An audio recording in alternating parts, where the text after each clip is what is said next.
Pendidikan Islam. Saya Salsa Billy Zulfa dari semester 7 Nonrek. Dan saya Abdullah Nuria dari semester 7 Nonrek. Baik, kita mulai teman-teman. Dalam materi ini terdapat berbagai macam pertanyaan yang sering sekali ditujukan kepada kita semua. Yang pertama, apa maksud dari relasi dan promosi? Yang kedua, bagaimanakah cara membangun dan mengembangkan mental SDM yang mandiri dan berjiwa kompetitif kepada peserta didik? Yang ketiga, jika ada seorang pendidik di lembaga pendidikan Islam yang cerdas, namun mengamalkan hal-hal yang syubhat atau seperti merokok dan lain-lain, serta berakhlak yang kurang baik, apakah pantas dijadikan seorang pendidik di lembaga pendidikan Islam? Bagaimana solusi untuk pendidik yang demikian? Jadi, kita akan membahas apa itu manajemen sumber daya manusia dalam pendidikan. Manajemen sumber daya manusia dalam pendidikan adalah proses atau upaya dalam pengelolaan meliputi perencanaan, pengorganisasi, pelaksanaan, dan mengontrol dalam segala aspek yang ada pada pendidikan untuk mencapai tujuan pendidikan. Satuan pendidikan meliputi pendidikan dasar hingga pendidikan tinggi. Manajemen sumber daya manusia madrasah adalah bagian dari manajemen organisasi madrasah yang memfokuskan diri pada unsur sumber daya manusia atau kita sendiri.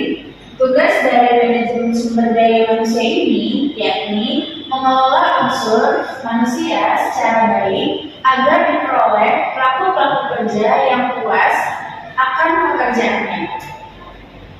Baik, selanjutnya adalah arah pembahasan dari manajemen sumber daya manusia. Yang pertama, tadi sudah disebutkan pengertian manajemen sumber daya manusia. Yang kedua adalah komponen MSDM di lingkungan pendidikan Islam. Yang ketiga, ada tugas dan fungsi MSDM di lembaga pendidikan Islam. Yang keempat, ada prinsip-prinsip Islam dalam MSDM. Dan yang terakhir adalah usaha-usaha peningkatan mutu MSDM. Selanjutnya adalah pengertian manajemen sumber daya manusia. Ini menurut beberapa tokoh. Yang pertama adalah Harold Collins and O'Donnell. Menurut dia, manajemen berhubungan dengan pencapaian sesuatu tujuan yang dilakukan melalui dan dengan orang-orang lain. Menurut George F. Terry, manajemen adalah suatu proses yang membedakan atas perencanaan, pengorganisasian, penggerakan, pelaksanaan, dan pengawasan dengan memanfaatkan baik ilmu maupun seni agar dapat menyelesaikan tujuan yang telah ditetapkan sebelumnya. Oke, selanjutnya adalah skema pengertian manajemen. Manajemen terdiri atas unsur-unsur perencanaan atau planning. Yang kedua, unsur pengorganisasian atau organizing. Yang ketiga adalah unsur pengarahan atau activating. Yang keempat adalah unsur pengawasan atau controlling. Unsur-unsur tersebut memiliki maksud yaitu tujuan organisasi. Kesimpulannya, jadi manajemen sumber daya manusia adalah proses mendayagunakan manusia sebagai tenaga kerja secara manusiawi agar potensi fisik dan psikis yang dimilikinya berfungsi maksimal bagi pencapaian tujuan organisasi. Nah, di sini ada beberapa komponen MSDM. Yang pertama, ada perencanaan pegawai. Yang kedua, ada pengadaan pegawai. Yang ketiga, ada pembinaan dan pengembangan pegawai. Yang keempat, ada promosi dan rotasi. Yang kelima, ada pemberhentian pegawai. Yang keenam, ada penilaian pegawai. Dan yang terakhir, ada kompensasi. Oke. Manajemen sumber daya manusia di bidang pendidikan adalah segala usaha baik dalam bentuk kebijakan, kegiatan, pertimbangan, dan lain-lain yang dimaksudkan agar sumber daya manusia yang dalam hal ini adalah pendidik dan tenaga kependidikan dapat mampu dan sejahtera dalam bekerja secara maksimal untuk mencapai tujuan. Selanjutnya akan dijelaskan oleh anggota Alvina Adalia. Dipersilakan.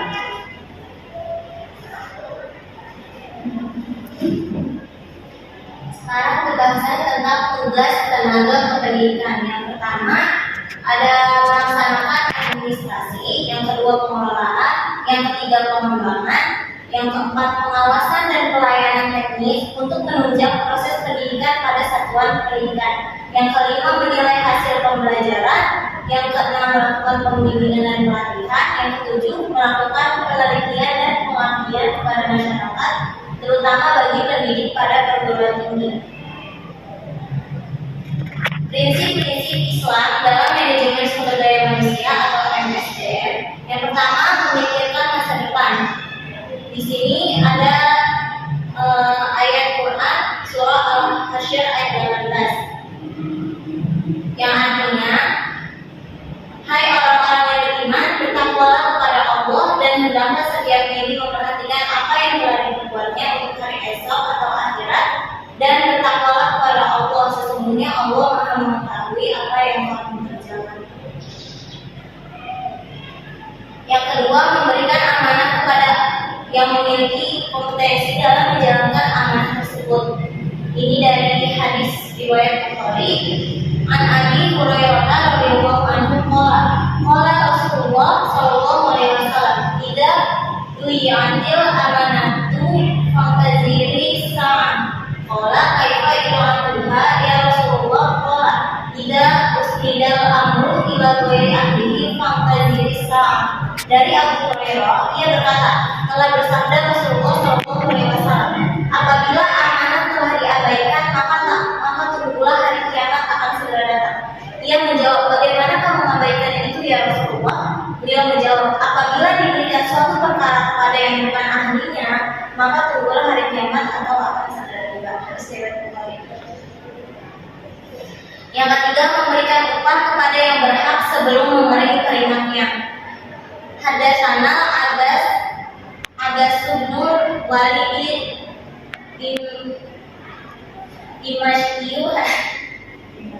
Dimashqiyu hadatsana Wahbu bin Sa'id ibni Adiyah Sulami hadatsana Abdurrahman ibnu Zaid ibnu Aslama an abihi an Abdillah ibnu Umar qala Rasulullah sallallahu alaihi wasallam amatul ajrahu qabla ayyajifa arahu. Dari Abbas bin Walid ad-Damashqi telah menceritakan kepada kami, Wahab bin Sa'id bin Atiyah As-Sulami telah menceritakan kepada kami, Abdurrahman bin Zaid bin Aslam dari ayahnya dari Abdullah bin Umar, ia berkata, bersabda Rasulullah sallallahu alaihi wasallam, berikan upah pekerja sebelum peringatan kering. Hadis riwayat Ibnu Majah. Yang keempat, pendidikan agama untuk dunia akhirat. A'udzubillahi minasyaitonirrajim. Bismillahirrahmanirrahim. Wa qul ya'malu fasayarallahu amalakum wa rasuluhu wal mu'minuna wa saturadduna ila 'alimil ghaibi wasyahadati fayunabbi'ukum bima kuntum ta'malun. Dan katakanlah, bekerjalah kamu, maka Allah dan Rasulnya serta orang-orang mukmin akan melihat pekerjaan itu, dan kamu akan dikembalikan kepada Allah yang mengetahui akan yang gaib dan yang nyata. Lalu diberitakannya kepada kamu apa yang telah kamu kerjakan. Quran surat At-Taubah ayat 105. Usaha-usaha peningkatan mutu MSDM. Apa saja? Yang pertama, ada menanamkan akhlakul mahmudah melalui teladan dan kebiasaan. Yang kedua, mengembangkan pola pikir dengan mempertimbangkan kebaikan atau keburukan dalam suatu hal tertentu. Yang ketiga, membangun dan mengembangkan mental SDM yang mandiri dan berjiwa kompetitif. Yang keempat, saling tolong-menolong dalam kebaikan. Yang kelima, menghayati nilai-nilai moral yang berlaku. Yang keenam, menerapkan proses humanisasi. Yang ketujuh, menanamkan kecintaan terhadap ilmu pengetahuan, informasi, teknologi. Yang ke-7, mengaplikasikan nilai-nilai Islam ke dalam proses pendidikan, dan yang terakhir mengaplikasikan metode tilawah, ta'lim, dan tazkir. Apa tujuan manajemen sumber daya manusia yang pendidikan? Berdasarkan beberapa uraian tersebut dapat diketahui bahwa tujuan manajemen sumber daya manusia pendidikan adalah pencapaian kinerja pendidik dan tenaga pendidikan, menciptakan kondisi kerja yang harmonis tanpa mengorbankan unsur-unsur manusia yang terlibat dalam kegiatan pendidikan. Terus, siapa saja sumber daya manusia dalam pendidikan? Adapun sumber daya manusia itu dalam pendidikan adalah kepala sekolah, tenaga pendidik atau guru, karyawan, dan komite sekolah. Tugas dari manajemen sumber daya manusia pada dasarnya adalah mengelola unsur manusia dengan segenap potensi yang dimiliki seefektif dan seefisien mungkin guna mencapai tujuan pendidikan. Ya, semoga bermanfaat. Baik, sekian presentasi dari kami kelompok 1. Kurang lebihnya mohon maaf. Wassalamualaikum warahmatullahi wabarakatuh.